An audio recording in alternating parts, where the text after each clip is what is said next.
In a lawsuit filed yesterday, former star Adria English claims she was trapped in a cycle of trafficking she never asked to be a part of because defendant Combs knew he could groom her. When we drink, I felt fucked up. You know, I felt so fucked up because I was paid as a stripper at Lyrical. I know what it takes to be drunk. I felt way more fucked up. I ain't gonna say nothing. Back in the day, everyone wanted to go to Diddy's white party. It was the event of the year, with tons of celebrities, more alcohol than they could ever need, and even more victims. Women coming forward claiming that these parties weren't just a party, but a way for Diddy to traffic vulnerable women. So let's get into it. Diddy has always been known for his big white parties where a bunch of celebrities show out, but now we're learning the truth about what happened at these disturbing parties. An adult star has come forward and claimed that they were trafficked at one of Diddy's parties. Diddy has been under a federal investigation for human trafficking, so this isn't a great look for him. It's like another one to add to the list. In a lawsuit filed in New York, a former adult film star, Adria English, claimed that the rapper and CEO of Bad Boy Entertainment forced her into prostitution and sex work with guests at his annual white party. So at these parties, I guess he would force these people, like Adria English, to go and hook up with these celebrities. Now, Adria claims this happened between the years 2006 through 2009 and happened both in the Hamptons and in Miami. She was, quote, made to engage in illicit narcotics and alcohol use while employed by Diddy. In a lawsuit filed yesterday, former star Adria English claims she was trapped in a cycle of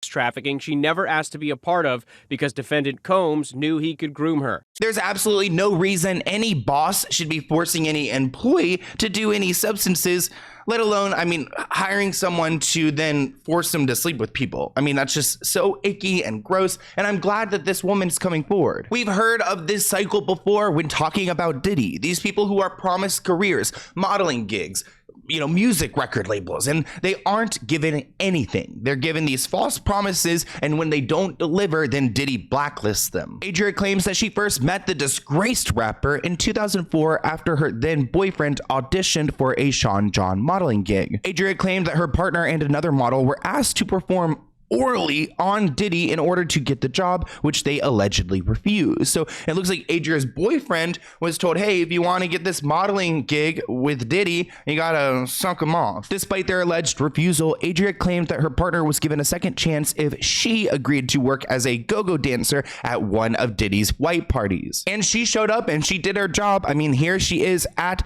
the white party in the Hamptons back in 2004. So we got some proof that she was in fact there. Here's a clip of Adria explaining how she got involved with Diddy. Long story short, my ex, Anthony Gallo, goes in the room and he comes out yelling, fuck that. And I'm like, what are you talking about? He was like, I'll talk to you in the elevator. And we get to the elevator. He's like, nigga tried to ask me to suck his dick. I said, who asked you to suck his dick? He said, Diddy. I said, fuck that. But then after that, he booked him anyway because I agreed to dance at the white parties. Major red flags. Of course her boyfriend was appalled by the idea, but then she kind of sacrificed herself so that he could get that job. Now, in the legal documents, Adria explains that when she first started working for Diddy, there was, quote, no sinister intent or requirements for physical contact, and it seemed to be a legitimate employment opportunity. So when she was invited to come back the following year to work again, she accepted it. It was easy money. She was at the white party, tons of celebrities. She didn't have to do anything icky yet. However, she says around the third party she worked that Diddy demanded that she begin engaging in intercourse with guests, as they had learned about her past in the entertainment industry and used it against her. She goes on to state that her memories of some of the details are hazy due to the fact that she was expected to consume copious amounts of alcohol and illicit narcotics. However, the documents add that the encounters that she was forced to endure were so excruciating that Adria remembers them as they still haunt her to this day, which that is horrific. That's PTSD,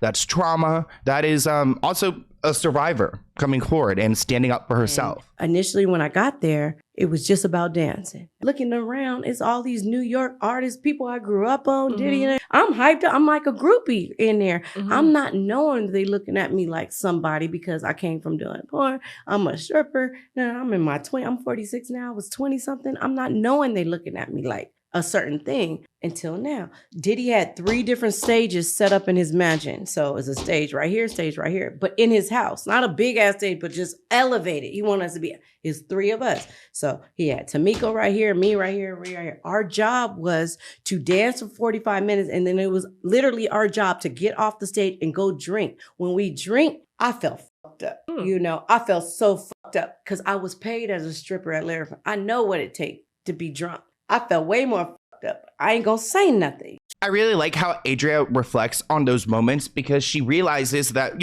she's now in her 40s. So she, as an adult, she has that hindsight bias that she can look around and see, like, when there's a 20-something-year-old girl who's being taken advantage of in a vulnerable position. But of course, when she was that young girl, she didn't know. She's around exciting people, big stars. She's drinking. Alcohol is provided. They're encouraging her to get wasted. But now she looks back and she can see that she was like this little, fish in a big pond, and they were all just like, sharks waiting to attack. Although she did not have any intimacy with the guests initially, she claims that Diddy groomed her into trafficking over time. Adria claims that things ratcheted up when Diddy demanded that she had intercourse with Jacob Arabov, famously known as Jacob the Jeweler. Oh no. According to the lawsuit filed by her attorneys, she had forced intercourse with him and then was paid an additional $1,000 on top of what she normally got. So I guess she got a little tip from him for being forced into doing those things. Again, PTSD and trauma associated with it. Let's take a look at who this Jacob guy is, because I find it fascinating that the lawsuit lists his name with a V at the end, but then on social media, we see it with the O. And now that I see this guy, I totally recognize him with celebrities, on the gig, selling the jewelry. He probably has a ton of money. So a little $1,000 tip throwing to this, young girl isn't much to him. But Adria, she felt violated. She felt like she was attacked because this man had forced himself onto her. And even looking at this picture, I could tell your girl is wasted. That photo is a photo that Adria claims she took after the alleged assault while still at the party. She claims that Diddy himself personally congratulated her for doing this with Jacob as directed and told her job well done. Adria goes on to share that she's been assaulted by several other people at these parties, but she only listed Jacob in the lawsuit. So I don't know who these other people are. Maybe she's nervous. Maybe they're not reputable enough, but I'm sure the names will have to come out. Adria is also suing Tamika, who we heard her bring up Tamika while describing the party.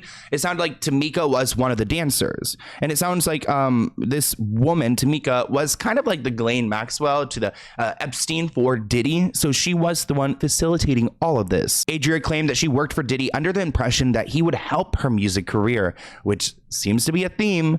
However, she alleged that he used her career aspirations against her with threats to blackball her if she did not do what he wanted. Although she stopped working for Bad Boy Records after 5 years, Adria claims that Diddy made good on his threats and ruined any chances she had in the music industry. Adria claims that she suffered from emotional trauma such as intimacy issues and painful memories, and that's due to the trafficking, to the forced assault, to the drinking, just these memories that are so horrific but kind of blurry because she wasn't fully coherent. Now, Diddy's lawyers have been working overtime. I'm sure they are racking up a hefty bill, but they put out a statement to this lawsuit. Their statement reads, "No matter how many lawsuits are filed, it won't change the fact that Diddy has never assaulted or trafficked anyone. We live in a world where anyone can file a lawsuit for any reason and without any proof. Fortunately, a fair and impartial judicial process exists to find the truth, and Diddy is confident that he will prevail against any and other baseless claims in court." What drives me insane is that Diddy denied Cassie's lawsuit, and then we found out that Cassie was completely right. And now he's saying, he's denying all these lawsuits and that we will prove them in court. I think at this point there's really no one out here who believes him. After seeing him get physical with Cassie, I think he's capable of everything we've talked about and more. And this is the 10th lawsuit that has been filed against Diddy. So unless he settles with all of them, then we will figure it out in court. And if he prevails, then I guess he's on the right side. And this was the most orchestrated, manipulated attack ever in the industry.